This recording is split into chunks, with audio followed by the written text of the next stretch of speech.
Jai Shri Ram, Jai Shri Varishth Hanuman, Jai Gurudev. Dear friends, here I am again, back today with another real experience about Guru's grace, the importance of having a Guru, his compassion, his kindness, and his divinity. Whether you know him as your Guru or not, respect him or not, recognize him or not, know him or not even that, but in one way or the other, a true Guru, with his grace, with his mercy, leads you to redemption. What I'm going to share with you today is an example of just that. Wherever our Maharaj Shri's footsteps have been, he has done good to someone or the other. Those who asked for help, those who did not ask for it, and even those who tried to insult him. One day, a couple of years ago, Maharaj Shri was at a shop in Pune with one of his disciples for some work. There was another person at the same shop observing him, his simplicity and normal behavior. Out of arrogance, the person who was a sadhak thought of insulting Maharaj Shri. Noticing the tilak on Maharaj Shri's forehead and tulsi mala around his neck, he said sarcastically, "Oh, you think you're a sadhak? What do you know about sadhana?" He laughed and continued, "Performing sadhana is very dangerous and you don't even know anything about it. I'm telling you this as someone initiated within multiple sects by multiple gurus, including the Nath Sampradaya, and I carry 11 dhams around my neck." For our non Hindi speaking friends, let's just quickly go over a few terms we have used here before we proceed. Sadhana means a methodical practice of a spiritual discipline aiming for a desired goal or to please a specific deity. And a sadhak is simply a practitioner of sadhana. A tilak is the holy red mark that we Sanatanis wear on our foreheads, and tulsi mala means a rosary with wooden beads made from the holy Indian basil.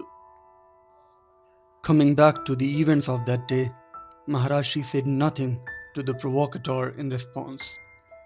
And that exactly is just how he is. He generally does not like to pay any attention to such people. He loves only one thing, which is to chant the name of Lord Sri Ram. So, even after this behavior of that person, Maharaj Shri continued going about his business peacefully. However, the arrogant sadhak just refused to drop it and, after a brief pause, continued to speak insultingly to Maharaj Shri. And we shall not repeat his unbecoming words here. But what Maharaj Shri revealed to that person in response makes one want to bite one's nails and bow down to him, whether we know him or not. So, seeing the person failing to let go, Maharaj Shri decided to give him his time and said, "Listen now, this is your name and you are initiated by this sect. This is the name of your Guru and this is your Guru Mantra. You are attempting Kali Sadhana and you have failed multiple times. The reason for that is your ego and your ill intent."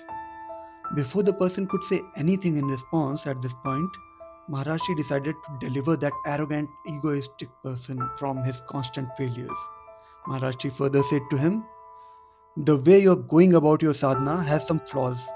And then Maharashi informed him what they were too, telling him that he was initiated in the most sacred Nath Sampradaya and he had failed to maintain its sanctity, thus causing him to fail. And this is why even his own guru was failing to identify the problem and guide him on where he was going wrong. Hearing all of this, that person was left standing rigid, dumbfounded, just looking at Maharaj Shri. The boisterous laughter vanished, the ego no longer helping him. He was still standing there, struggling to get his thoughts together by the time Maharaj Shri was done there and left the place with his disciple. Now, those who are into spiritual practices would know that the information of both the Guru Mantra and of any attempted sadhanas is kept highly confidential, with only the sadhak and his Guru being privy to that information. Here, however, Maharaji had never met that person before, nor did he know or recognize him, and yet was able to obtain awareness of such intimate details of his spiritual life and practice. Beyond amazing, isn't it? Anyway, as mentioned, after gracing that person with the path to his progress and success, Maharaj Shri moved on from there before he could even apologize or thank him. We all, however, hope that his sadhana must have been successful as he had received the guidance from our divine Sadguru. Maharaj Shri lives normally, loves everyone, and has kindness and compassion for those who respect him and also for those who are arrogant, for those who have goodwill and also for those with ill intent.